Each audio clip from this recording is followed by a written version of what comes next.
જય જવાન જય કિસાન મિત્રો, આજે વાત કરવી છે આપણા ખેડૂત મિત્રોની।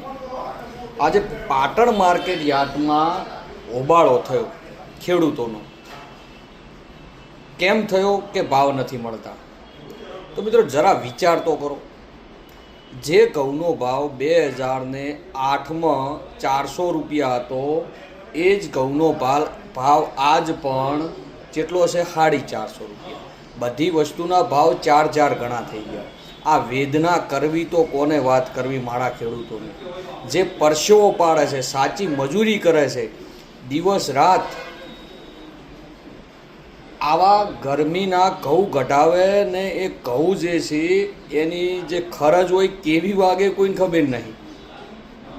એટલી બધી લોનોના ભરડામાં ભરાયેલો છે મારો ખેડૂત। આ ખેડૂતનું કોઈ નથી ઓગળતું।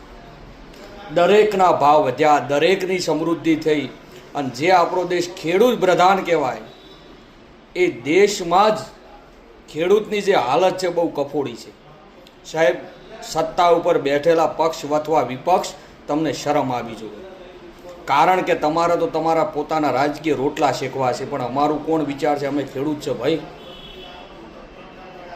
એ શિયાળાની કડકડતી પોહ મહિનાની ઢાઢમાં ચહેરા વાળવા હોલી વાત નથી ભાઈ। એમાંય પાછો કુદરત રૂઠે, તમાકુ પલળી જાય, ઘઉં પલળી જાય, એ તો અલગ। કમસે કમ અમારું કોણ? અમે પણ આ દેશની આઝાદીમાં ફાળો આપ્યો છે, આખા દેશનું અન્ન પૂરું કરે છે, તો અમારું તો વિચારો કમસે કમ।